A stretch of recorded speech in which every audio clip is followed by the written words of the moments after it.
You bought your first road bike. Congratulations. Welcome to your midlife crisis. Welcome to the world of cycling. There's a lot to take in here. What helmet should I get? What tools are necessary? Perhaps the biggest question of all, do I absolutely need to wear these? I bought my first road bike less than 2 years ago. This is my second bike. I know I have a problem.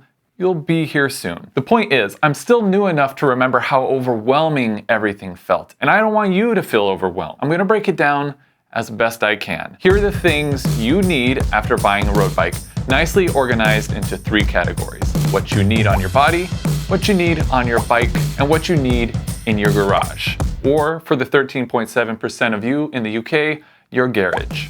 Number 1, a helmet. This tip seems like common sense. Please, please, please, don't ever ride without a helmet. You could be the best cyclist in the world, but look, we share the road with all kinds of people and vehicles, and the truth is, you gotta be on defense. If you're worried about looking like a mushroom head, I get it. But fork out the extra money for a more aesthetically pleasing helmet. An expensive helmet is cheaper than a brain injury. And speaking of mushroom heads, make sure your helmet fits. It shouldn't be like this. So cover your forehead, make sure your strap is nice and snug. And regularly check your helmet for cracks. My helmet is the Smith Portal. It's been a good helmet, but I'm gonna let you in on a little secret. You can't hear this. I ordered a new helmet. The new Kask Protone Icon. I got it because this one's old and I'm vain. I like how the new one looks. Number 2, sunglasses. The faster you get on your bike, the more bugs you're gonna eat on your ride. I know, it's gross. The only thing worse than eating a bug is getting one in your eye. So buy some sunglasses. You don't need fancy cycling sunglasses unless you really want them. These simple plastic sunglasses from Goodr. I think they were like 20 bucks. I'll drop a link in the description. I'm not sponsored by Goodr or by any of the brands in this video. I've paid for everything I recommend. Number 3, this is a big one. Do you need a full Lycra kit? Jersey, bib shorts, aero socks, leg warmers, arm warmers, the whole thing? No, you don't. But you do need padded shorts, and this is why. Look, you could get away with riding, this is called the chamois, by the way. You could get away with riding a couple miles or a bunch of miles without padded shorts.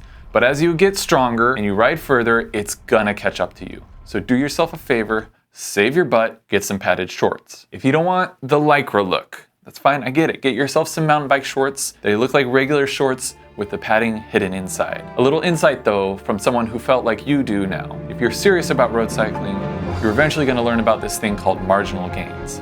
Then you're gonna want the Lycra cycling bibs. When you do get them, don't wear underwear with the bibs. I know it seems gross, but it's not. Just treat them like underwear. Wash them after every use. Speaking from experience, don't buy cheap cycling bibs off Amazon. They fall apart faster than they should. If you're on a budget, go to blackbibs.com. That's where I got these. If you're vain like me and you wanna go premium, Rapha makes some good bibs, and they have been a noticeable upgrade. Their chamois works really well for my butt. Okay, one more item for things on your body. Bone conduction headphones. These are a bonus item. They are not a requirement. I like to ride solo. I like to listen to podcasts. I like to listen to lo-fi hip hop. Don't judge me while I'm riding. If you're the same, invest in some bone conduction headphones. Don't buy earbuds. You're gonna live in constant fear of them falling out while you're descending after a sweaty climb. These are the Shokz Open Run Pro, and they're solid.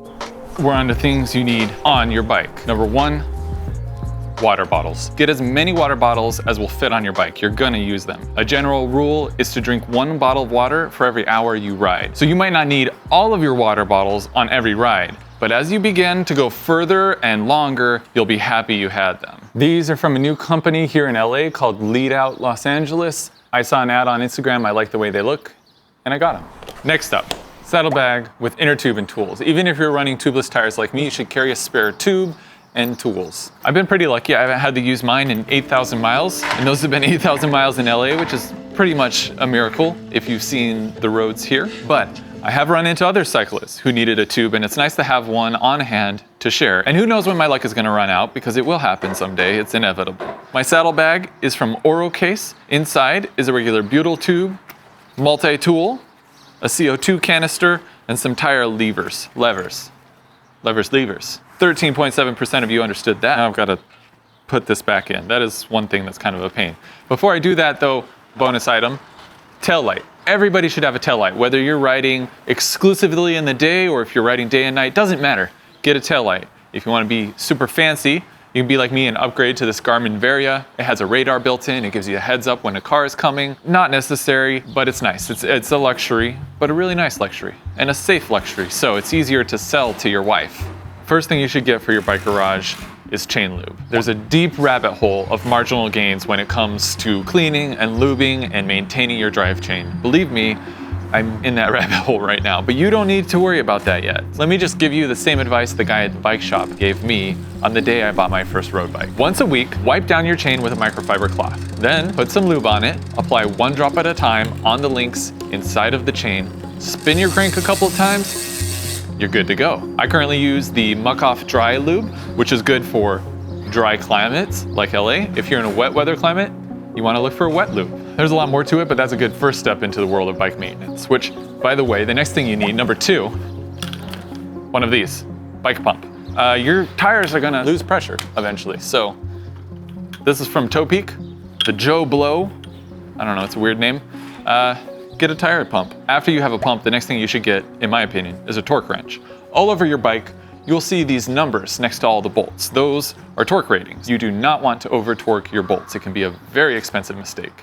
You can pick up a simple handheld torque wrench like this one. It works perfectly fine for most of the adjustments you're gonna make. If, like me, you dive deeper into the bike maintenance rabbit hole, you can pick up a proper torque wrench set. But again, this thing, plus some quality hex wrenches, it's probably gonna be more than you ever need. In fact, this next thing I would buy before buying the expensive torque wrench set might be controversial, but it's been here the whole time. A work stand.